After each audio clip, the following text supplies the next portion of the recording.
wa fil qadimi annahu yajuju lil mutamatti al-adimi lil hadyi. Di dalam kaul qadim, pendapat yang qadim, yang lama, ada sebuah keterangan annahu yajuju lil mutamatti, bahwa bagi orang yang berhaji tamattu yang tidak mempunyai haddi, yaitu denda untuk tamattu,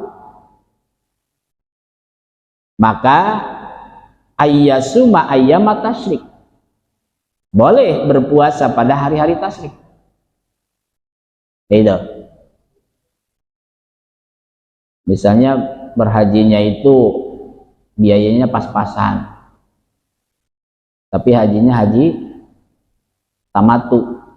Jadi haji tamattu itu yang mendahulukan umrohnya.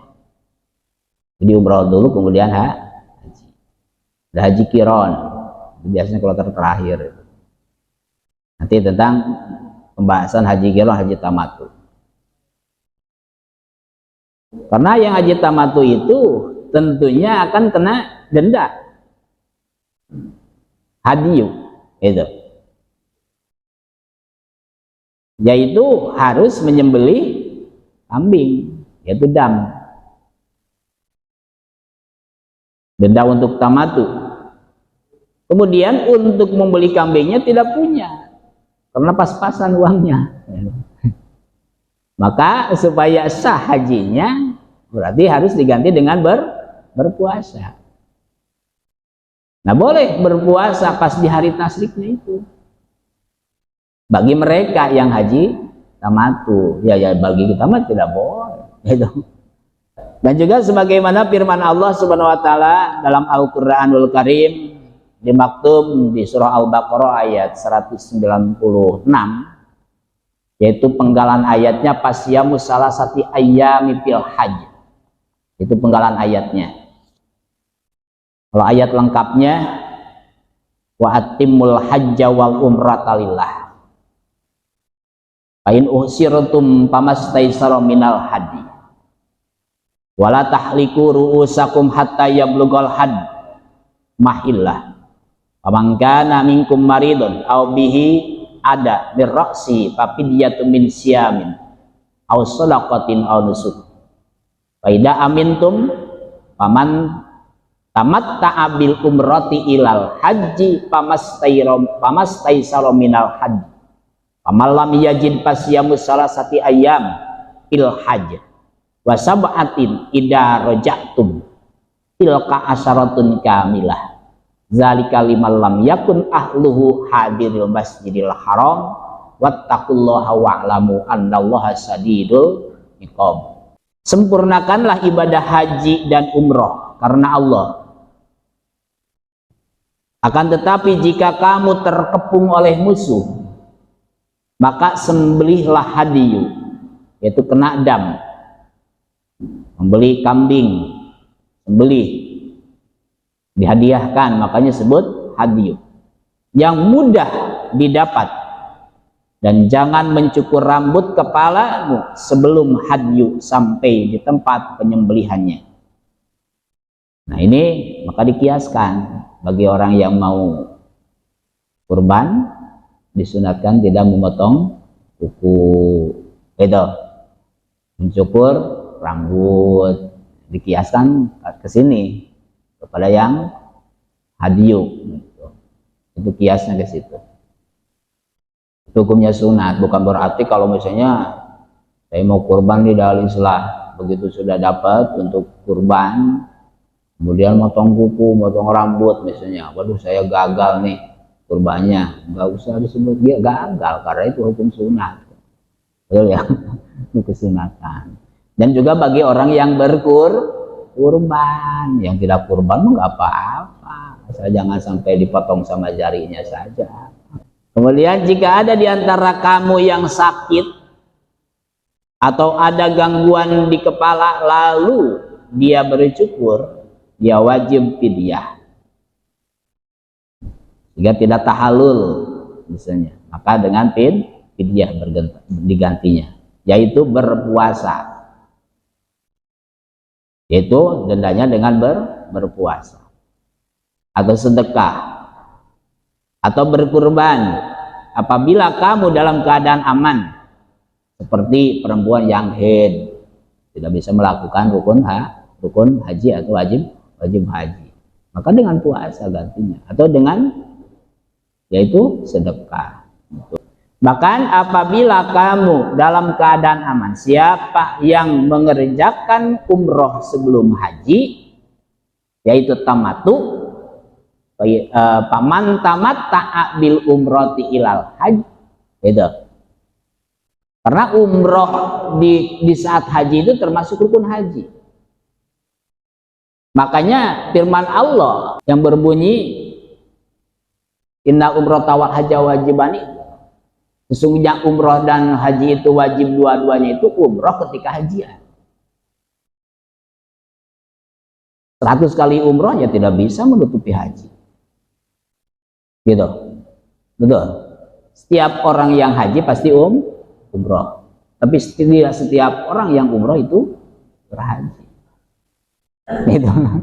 Karena umroh termasuk rukun haji. Nah, kalau umroh dulu kemudian haji disebut haji tamattu. Nah, yang berangkat biasanya kalau tersatu, kalau berdua langsung ke Madinah.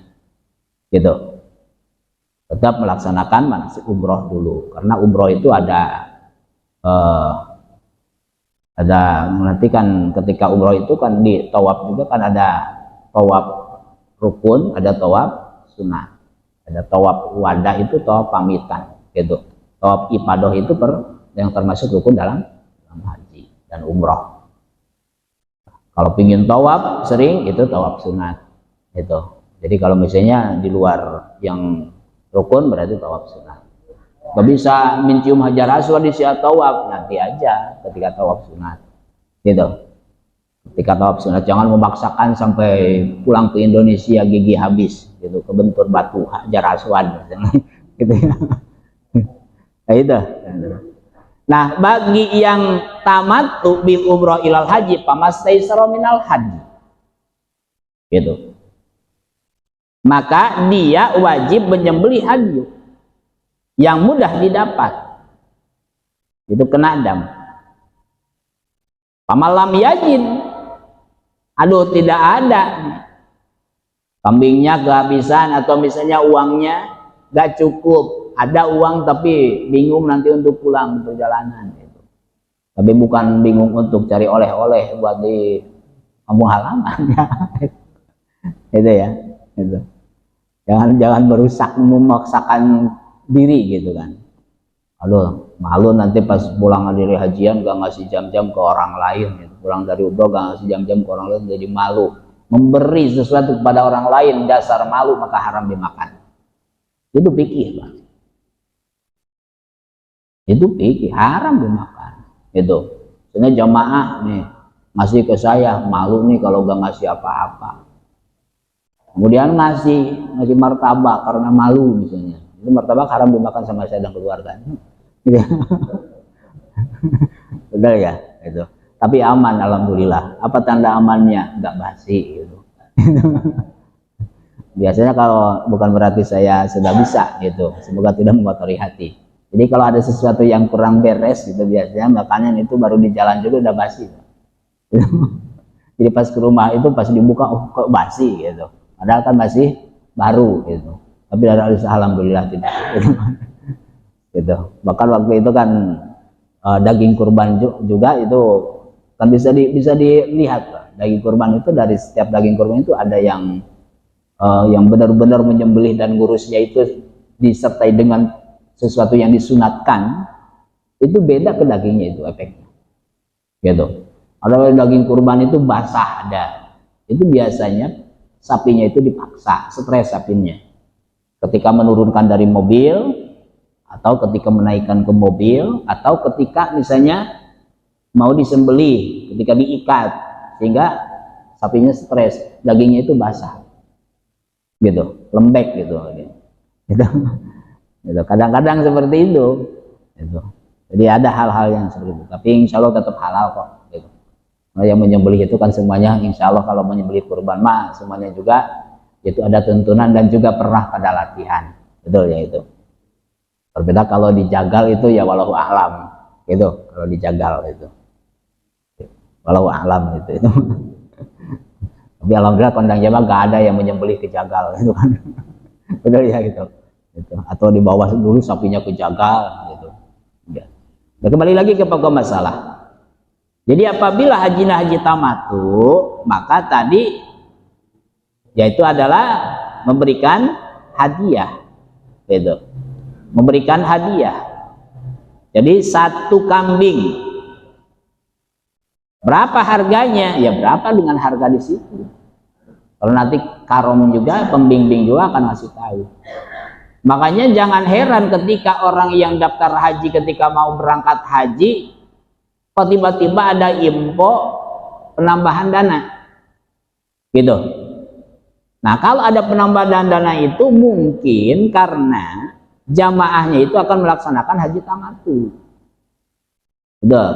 Sedangkan haji tamatu itu kena hadiyu, gitu, kena hadiyu, gitu, kena denda. Nah di situ kalau nggak mau berpuasa dengan pengganti hadiyu. Nah jadi dana tambahan itu untuk membeli kambing nanti di sana, gitu. Atau misalnya kok yang lain enggak, cuma saya saja, dicek saja, paham enggak manasiknya. Karena pembimbing haji itu biasanya yang melihat jamaah haji itu yang berpotensi atau tidak. Makanya wajarlah kemarin lansia yang pada berangkat itu banyak yang kena dam gitu. Betul ya? Yang kena dam sehingga terjadi penambahan biaya misalnya itu. Nah, itu. Jadi harus apa? Teliti, harus teliti. Mendingan kita mau pasrah aja lah kepada yang paham gitu. Kepada yang sudah paham gitu. Karena semua juga pembimbing juga itu kan sudah pada tahu tentang ilmu haji dan prakteknya langsung gitu. Insya Allah urusan niatnya itu mah tergantung dirinya masing-masing gitu kan. Niat bisnis urusannya dia dengan Allah gitu kan. Kita mau urusannya dengan Allah Subhanahu wa taala. Yang terpenting kita tidak suudon. Puasanya berapa hari? Pasyamus salasati ayyam dalam surah Al-Baqarah. Puasa 3 hari fil haji, di dalam haji, berarti yaitu pas di hari tasrik setelah hajian, setelah selesai, karena kan finish terakhirnya itu kan lebaran haji gitu ya. Melaksanakan haji itu finish terakhirnya adalah lebaran haji gitu. Makanya kenapa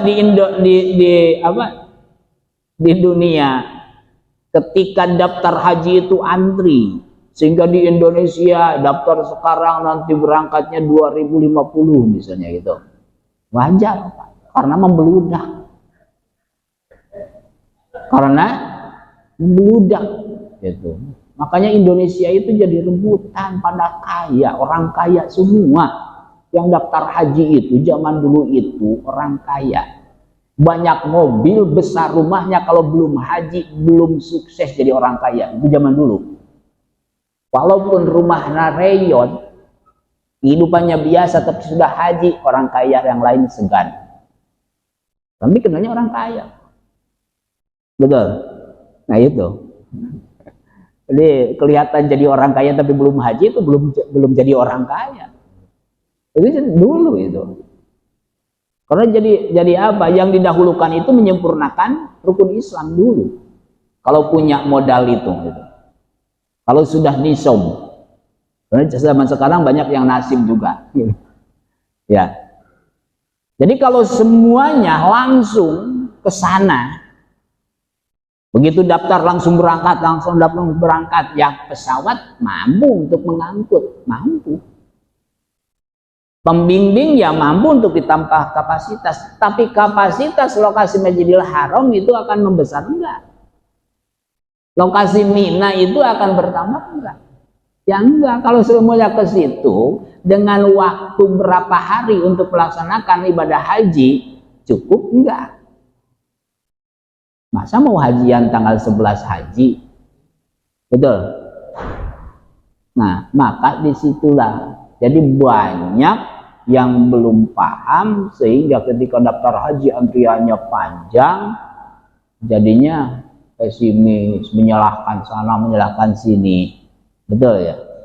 Sedangkan kapasitas Masjidil Haram sudah ditambah juga, sekarang masih tetap membludak. Gitu. Yang paling banyak dari Indonesia. Gitu. Makanya banyak orang kaya di Indonesia. Betul. Gitu. Yang lewat Puroda pun banyak Indonesia.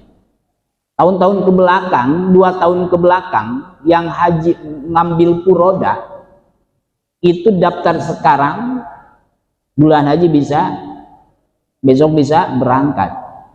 Puroda yang sekarang karena semakin membludak juga. Sedangkan kan Puroda itu kalau Karawang sekitar 300 sekarang ya. 200-300 juta. Gitu. Yang 200 juta itu yang berangkat tahun kemarin, ada yang ditambah lagi 100 juta. Itu tergantung wilayah daerah. Gitu. Itu yang Puroda ditebak dengan biaya ratusan juta, berarti pada kaya loh. Dari Kondang Jaya itu yang berangkat lewat Puroda juga beberapa orang. Alhamdulillah. Tapi saya sarankan kalau misalnya pas halal bihalalnya yang ngasih kabar ya, saya menyarankannya kepada mereka itu tetap jangan sampai tidak memperhatikan fakir miskin supaya mabrur. Karena yaitu titel mabrurnya haji itu tidak ada yang langsung, ada yang tidak. Nah, karena begitu pulang dari Mekah, dari hajian itu belum mabrur, tapi ketika setelah pulang ke Indonesia, di Indonesianya itu dia sabar untuk menghadapi segalanya, sabar untuk meningkatkan amalnya, sehingga sebulan kemudian setelah hajian baru dapat titel mabrur. Nah itu diantaranya ya, gitu. Jadi hal-hal seperti itu. Ilhaj. Ya, 3 hari berpuasa di ayam tasyrik bagi haji yang tamatu itu tidak haram. Itu tidak haram. Nah, selain yang haji tamatu itu haram. Wasab'atin idza raja'tum. Berarti 7 tambah 3, 10 hari itu puasa. 3 hari di sana, 7 hari di negaranya ketika sudah pulang. Jadi kalau yang tidak bayar hadyu, kemudian setelah hajian, itu pastilah sama karom juga pasti dikasih tahu. Pak, nanti kalau setelah sampai di Indonesia karena bapak modalnya kurang untuk membeli kambing, nanti puasa 7 hari ya. Setelah di sini puasa 3 hari. Gitu. Ya.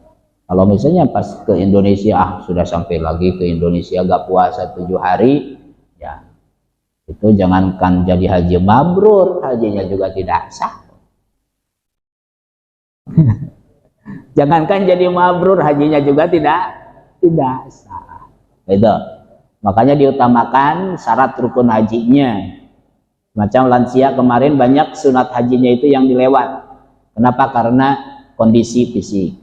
Itu. Maka diambil syarat rukunnya saja, kefarduannya, wajib hajinya. Sunatnya itu ada yang dilewat, yang mampu dilaksanakan, yang tidak mampu dilewat saja. Gitu. Dan juga tentang syarat, rukun haji, sunat haji dan sebagainya nanti di depan saja ya. Itu. Sabar saja menanti. Mungkin tahun depan, bulan depan gitu ya. Karena malam Selasa depan berarti bagian hikam ya. Gitu. Nah ini wasabatin. Tilka asyaratun kamilah. Dzalika liman lam yakun alu hadirul Masjidil Haram. Wattaqullaha wa'lamu annallaha sadidul iqab. Juga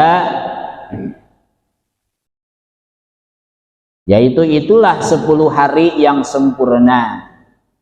Ketentuan itu berlaku bagi orang yang keluarganya tidak menetap di sekitar Masjidil Haram. Jadi ada 7 hari di negaranya itu kalau orangnya tidak menetap di Masjidil Haram. Maka bertakwalah kepada Allah dan ketahuilah bahwa Allah yaitu maha keras hukumannya.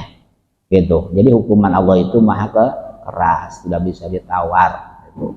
Makanya ketika kita salah itu, pilih mau dihukum sama Allah langsung apa dihukum sama tetangga. Gitu.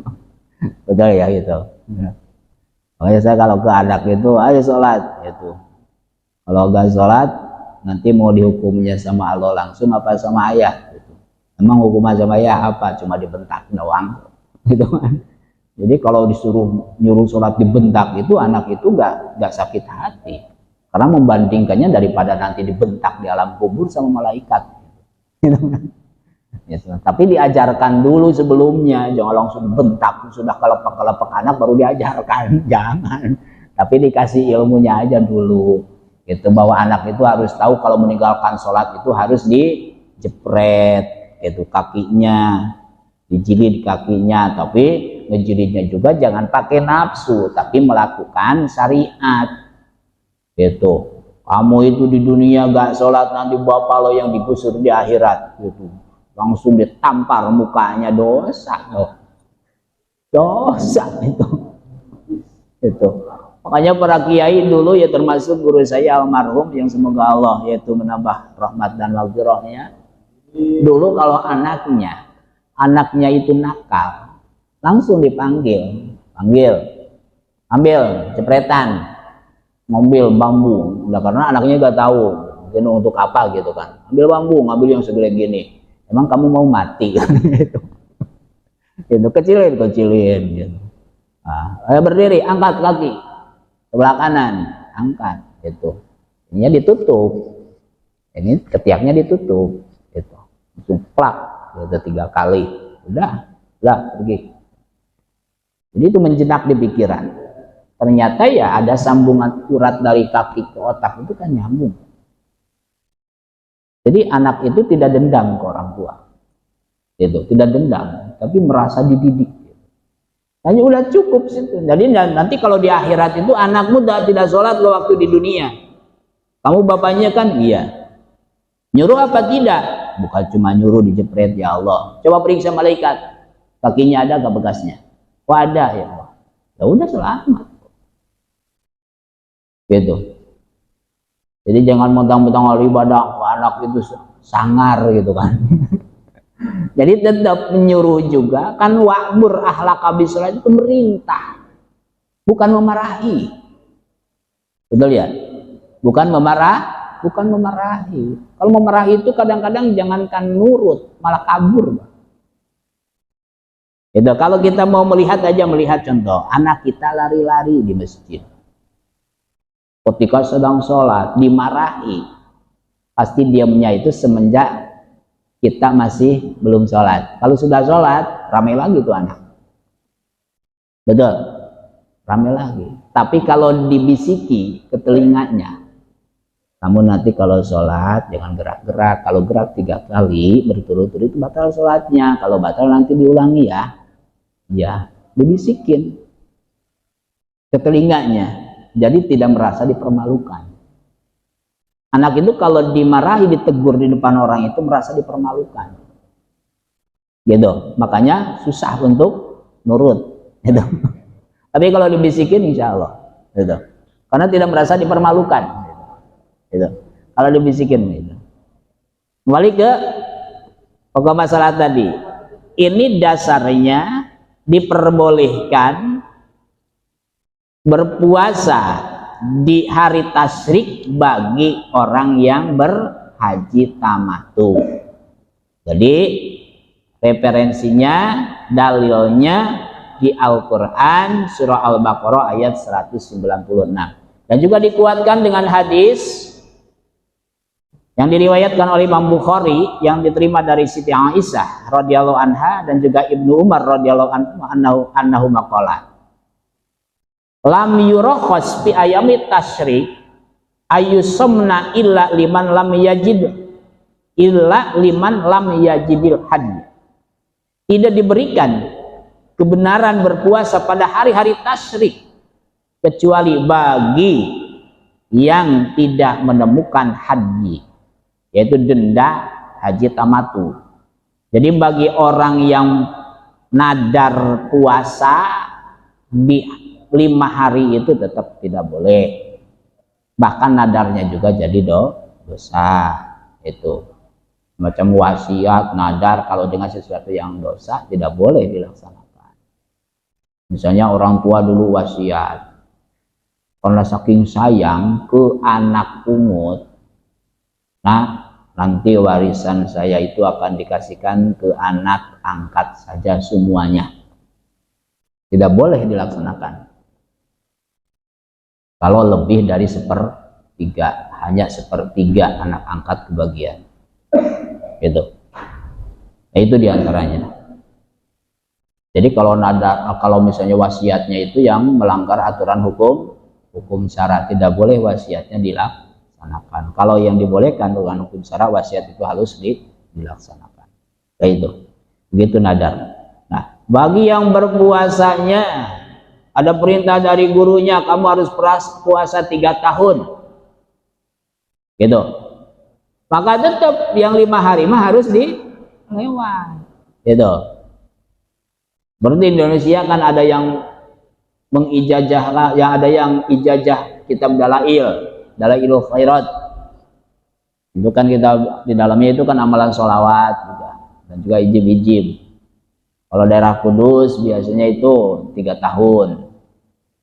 Itu Kroya ada yang 3 tahun 3 bulan. Itu. Kemudian di Batu Nyongol, Magelang, Raden Santri dekat makam Raden Santri, Mbah Ahmad, itu ada yang 3 bulan, ada yang 3 tahun, tergantung orangnya. Ada yang tidak puasa sama sekali. Sukabumi Pelabuhan Ratu 5 tahun puasanya gitu. Tapi walaupun tahunan itu tetap di yang 5 hari mah tetap tidak boleh berpuasa karena haram berpuasa gitu. Itu hari Idul Fitri, hari Idul Adha, dan juga ayam tasrek. Itu ayam tasrek itu setelah hari raya Idul Adha 3 hari. Dan itu tetap haram puasa. Gitu. Kenapa kalau sambil puasa? Karena itu nafsu identiknya, takluknya itu adalah dengan berpuasa. Kalau susah kita ngatur nafsu, banyak berpuasa. Gitu. Karena riwayatnya nafsu itu waktu Allah ciptakan. Itu sombong nafsu itu. Ketika Allah tanya, nafsu, siapa aku? Aku siapa? Jawabnya nafsu gitu. Beda dengan ruh.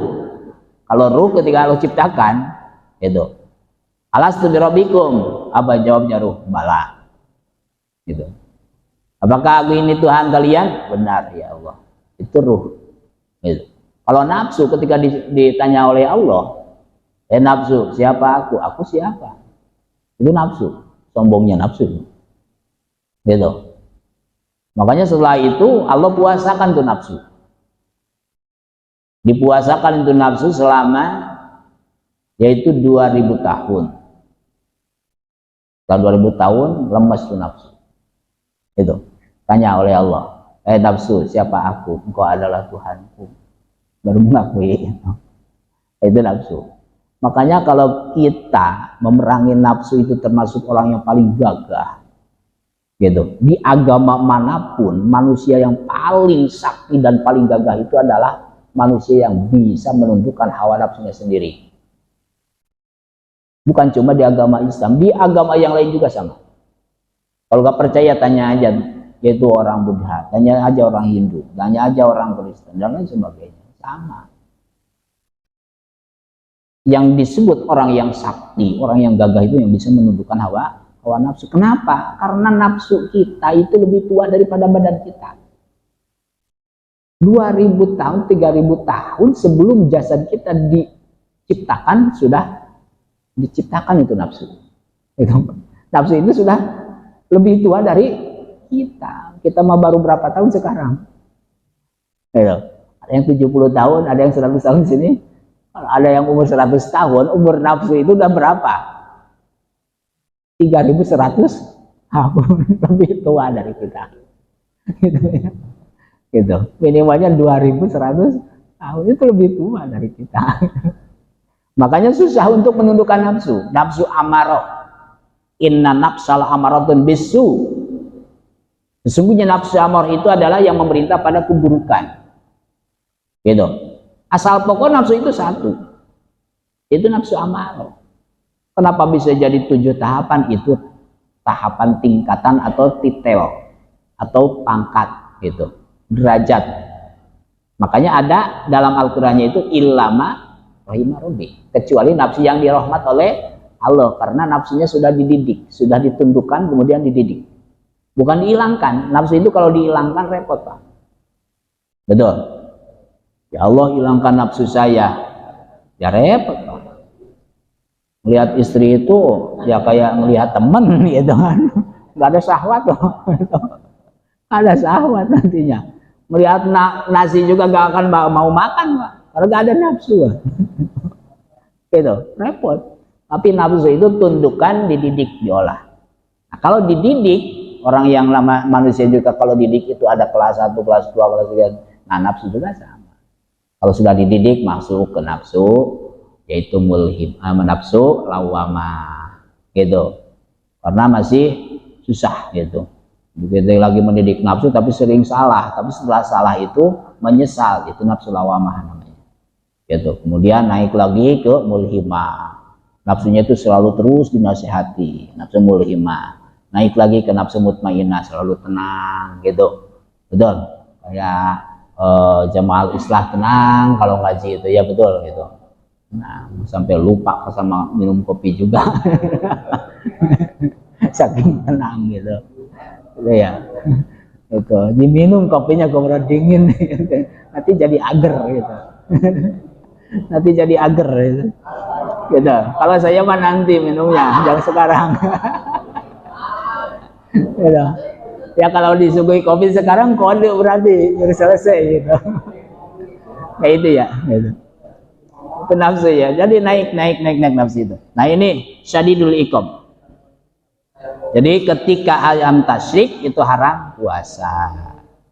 Wahtaron Nawawi hadal qaula wa sahahu bonus shalah qablahu. Imam Nawawi memilih kaul ini, dan sebelum itu kaul ini telah dianggap sahih oleh Ibnus Salah. Namun wal madhabu annau la yajuju. Menurut madhab Syafi'i yaitu tidak boleh. Ini makanya kita ngajinya alhamdulillah sekarang kita udah beberapa tahun ngaji terus dengan membuka kitab. Mungkin beberapa tahun kemudian nanti insya Allah pada buka kitab juga sama gitu, pengajian rutinan itu ya gitu. Karena sekarang sudah mulai. Kenapa? Karena kalau pengajian rutinan nggak buka kitab itu mulai sekarang mendeteksi kitab-kitab yang ada di dunia ini sudah mulai terdeteksi gitu. Start dari mendeteksi nasab gitu kan, kitab nasab, mendeteksi kitab sejarah, sehingga kitab-kitab yang lainnya juga terdeteksi gitu. Nah, pahit ya. Nah, berarti benar kode ini 8:30. Paingkul nabil qaulil qadim fahal yajuju li ghairil mutamati saumuha. Kalau kita berbicara menurut kaul qadim, apakah selain orang yang berhaji tamatu boleh menjalankan puasa pada hari tasyrik? Gitu. Selain yang berhaji seperti kita, gitu. Bolehkah kita berpuasa? Maka jawabannya ada dua pendapat. Menurut pendapat yang sahih tetap hukumnya haram. Fihi wajhani as-sahih at-tahrimu. Tetap haram, gitu. Yaitu berpuasa di hari tasyrik, gitu, tetap haram. Maka kalau puasanya puasa Arafah, nah puasa Arafah mah itu sunat, gitu ya. Puasa Arafah berarti tanggal 9, gitu. Makanya ada yang puasa dari tanggal 1 haji